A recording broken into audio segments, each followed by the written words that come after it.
ভাল ভাল পিঠা খাইছা আমাৰ লোৱা পিঠা খাইছা হেল্ল' এভৰিৱান নতুন এটা ভিডিঅ' লৈ আপোনালোকক স্বাগতম জনাইছোঁ আপোনালোক সকলো ভালে কুশলে আছে চাগে আমিও ভালেই আছোঁ আৰু আজি ভিডিঅ'টো আৰম্ভ কৰিছোঁ দুপৰীয়া আৰু এতিয়া আৰম্ভ কৰিছোঁ মানে দুপৰীয়া আজি আবেলি সময়ত আমাৰ ঘৰত বিশেষ আলহী আহিব সেই গতিকে কিবা কিবি কেইটামান গোটাইছোঁ বনাওঁ এতিয়া পৰগ আনিছে তাকে দহি কচুৰে বনাওঁ আৰু ৰেচিপিটোও শ্বেয়াৰ কৰোঁ আপোনালোকক আৰু বিশেষ আলহীনো কোন আপোনালোকে সকলোৱে চিনি পায় বাৰু তেওঁ থাম্বনেলত গম পাবই কিন্তু এতিয়া নকওঁ বাৰু তাৰপিছত এতিয়া বাৰিচুকলৈ আহিছোঁ ৰাতিপুৱাৰ পৰা বিৰাট বৰষুণ সঞ্জুক স্কুললৈ পঠিয়ালোঁ আৰু ঘৰৰ কাম বন কৰি মেলি এতিয়া দুপৰীয়া ভাতত লাগি আছোঁ তাকে পৰগ আনিছে পৰগ অকণমান বনাওঁ আৰু মোৰ ছোৱালীৰ নিচিনা মানে একদম তাকে মানে ছাৰপ্ৰাইজ বুলি মানে আহিম বুলি কোৱা নাই আৰু মানে অকণমান গম পালোঁ গুনুক গানাকৈ আহিব বুলি তাৰপাছত অকণমান তাকে অকণমান আহিলে ভাতটো নাখাব চাগে কি যোগাৰ কৰোঁ আৰু খোৱা অকণমান বস্তু বনাই থ'ম আৰু ৰাতিপুৱাৰ পৰা বৰষুণ আমাৰ পথাৰ পিনে দেখিছেনে পূৰা সাগৰ এয়া পূৰা পানী পানীয়ে এতিয়া পানীৰ তলত আকৌ বৰষুণ আহিবই এতিয়া পানী নাই এতিয়া পূৰা একেবাৰে পূৰা পানী দিছে আৰু দহি কচু দেখিছেনে একে বান্দৰে মানে এইবিলাক ডালবিলাক চব ছিঙিলে অ'ত ত'ত হৈ আছে তাকে দুডালমান ঠাৰি লৈ লওঁ এয়া এইকেইডাল কাটি ল'লোঁ 5ডাল সৰু সৰু কাবুলিতে পনীৰে অকণমান বনাওঁ পনীৰ কেইডোখৰ অকণমান ভাজি লৈছোঁ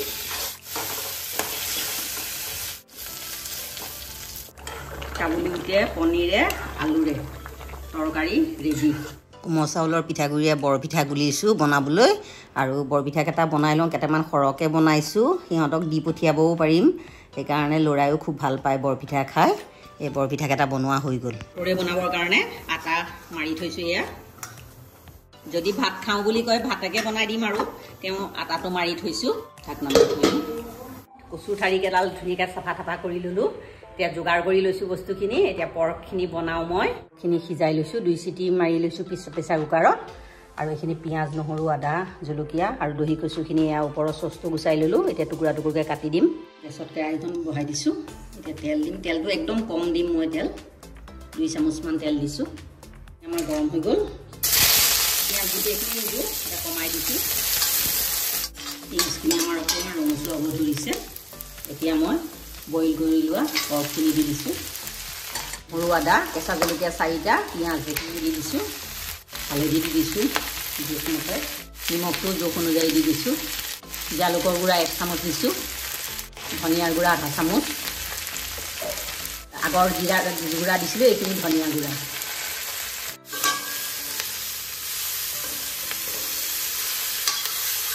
তেল একদম কম দিছোঁ মই আৰু ইয়াৰ পৰা যিমান ভাত খাই যাব ইয়াৰ পৰা তেল ওলাব মাংসখিনি অকণ তেলটো কম চৰ্বিটো কম আছে মাংসখিনি মই ভাজি আছোঁ 15 মিনিটমান হ'ল পিঁয়াজখিনিও ভাত খাই গৈছে এতিয়া ফ্লেমটো মিডিয়াম কৰি দিছোঁ কাশ্মীৰী ৰেড চিলি আধা চামুচ দি দিছোঁ এইটো কালাৰৰ কাৰণে কেঁচা জলকীয়া দিছোঁৱেই জালুক দিছোঁৱেই বিলাহী দিছোঁ ডাঙৰ চাইজৰ 2টা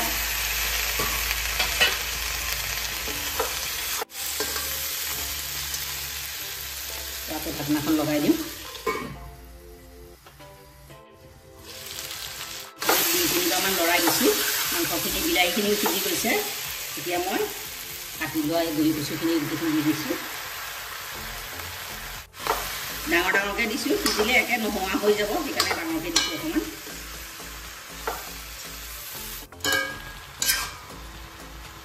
এতিয়া ঢাকনাখন মাৰি দিওঁ এইখিনি অকণমান সময় ভাজি লওঁ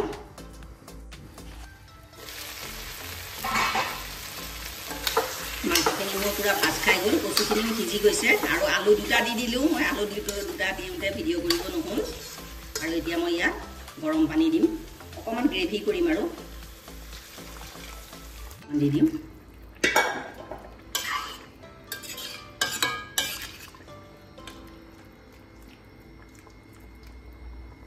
ঢাকনাখন লগাই দিওঁ 20-25 মিনিটৰ পিছত মোৰ মাংস ৰেডি হৈ যাব মোৰ পৰকখিনি সিজি গৈছে আৰু কচু চচুখিনিতো একদম পূৰা নোহোৱা হৈ গৈছে আৰু আলু চালু চব সিজিলে আৰু পূৰা মোৰ পৰক ৰেডি আৰু গ্ৰেভিটো ইয়াতকৈ বেছি নিদিওঁ আৰু আপোনালোকে যদি এই ৰেচিপিটো ভাল পায় লাইক এটা কৰি দিব কমেণ্টত জনাব বলক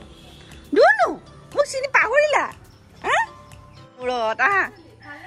ভাল ভাল আহা সুধা হেৰি নাই আহা বিদুবন ন অকণ অকণ মনত পৰিছে ন অকণ অকণ মনত পৰিছে আমাৰ আলহী আহি পালেহি এই আমাৰ আলহী লীনা ইফালে হেৰি মিষ্টাৰ আমাৰ বেবী পেগু হাই কোৱা এইফালে সি চায়ে তত পোৱা নাই সঞ্জু শুই আছে ইও ডাঙৰ হ'ল তাক কিবা কামুৰিলে এইখিনিতে ন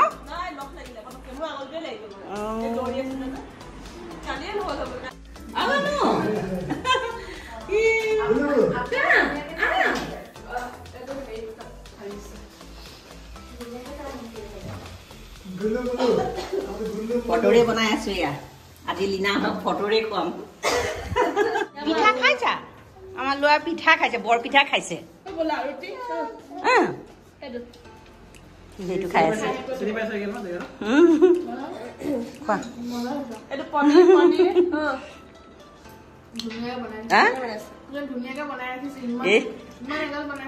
নাই বনোৱা এগাল কোৱা এই বৰ পিঠাটো আজি বনোৱা এতিয়া বনোৱা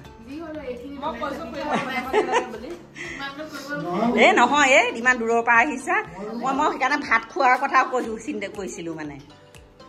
নো থাকক অকণমান কি কৈছে ল'ৰাটো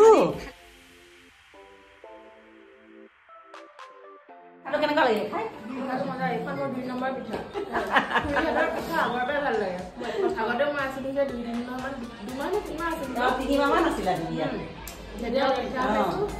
মানে অকল পিঠা বুলিয়ে নহয় যিকোনো বস্তু বহুত ধুনীয়া বনাই কৰি আৰু মানে বহুত এক্সপিৰিয়েঞ্চ থকা মানুহ হয় ন একদম জানে কিমান ভাল হ'ব পাৰে যিমান এক্সপিৰিয়েঞ্চ হয় মানুহৰ সিমান বেছি ভাল হৈ গৈ থাকে মই মানে ৰেচিপিবিলাক ঘৰত যিটো খাওঁ সেইটোৱে মই শ্বেয়াৰ কৰোঁ আমি নৰ্থ ইষ্টৰ মানুহ এনেকুৱাই চিম্পল খানে পেলাওঁ পৰ্কটো দহি কচুৰে বনাইছোঁ দহি কচু দি বনাইছোঁ মজা আছে আৰু মই মানে কি যিমান পাৰোঁ চিম্পুলকৈ বনাবলৈ চেষ্টা কৰোঁ আৰু কেতিয়াবা অকস্মাত মানে অকণ মছলা দিওঁ সঞ্জুৰ কাৰণে এনেই দিয়া নহয়েই বাৰু খুৰাইটো মছলা নাখায়েই কেতিয়াবা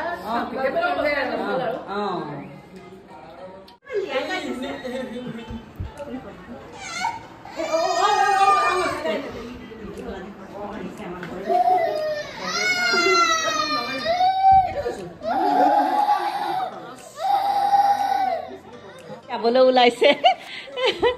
এতিয়া বেবী একে মোৰ ছোৱালীৰ নিচিনা ইয়াতে কিমান বছৰ থকা এইটো নাতি এইটো নাতিয়ে চিনি পোৱা নাই সি মানে অলপ দিন হ'ল কেইমাহ 7 মাহমান হ'ল নেকি যোৱা 7 মাহমান হ'ল ছেপ্টেম্বৰত গৈছিলে অকণ পাহৰিছে আৰু সি আপোনালোকৰ লগত ইমান দিন থাকিয়ে মোক কেতিয়াবা এদিন লগ পায় মোক মোক ওচৰলৈ আহাই লাভ সেইটোৱে হ'ল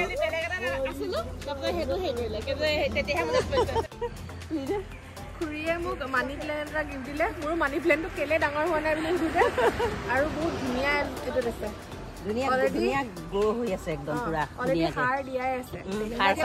আৰু 6 মাহ মানলৈ চাগে একো কৰিব নালাগে না ইয়াত সাৰ চাৰ চব দিয়া আছে থেংক ইউ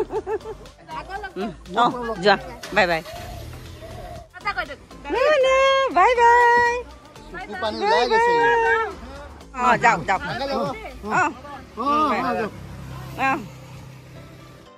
বেবীহঁতক চবকে পঠিয়াই ল'লোঁ লীনাও গ'ল ভাল লাগিলে বহুত দিনৰ মূৰত তাই মানে ছোৱালী হৈ থাকোঁতেই আহিছিলে বিয়া হোৱাৰ পাছৰ পৰা আমাৰ ঘৰলৈ অহা নাছিলে আৰু আজিৰ ভিডিঅ'টো ইয়াতে সামৰোঁ আজিৰ যদি ভিডিঅ'টো ভাল পায় লাইক কৰিব কমেণ্ট কৰিব প্লিজ মোৰ চেনেলটো ছাবস্ক্ৰাইব কৰি দিব কাষত থকা বেল আইকনটো প্ৰেছ কৰি অল কৰি দিব আকৌ এটা নতুন ভিডিঅ' লৈ আপোনালোকৰ ওচৰলৈ আহিম আজিলৈ আহোঁ ধন্যবাদ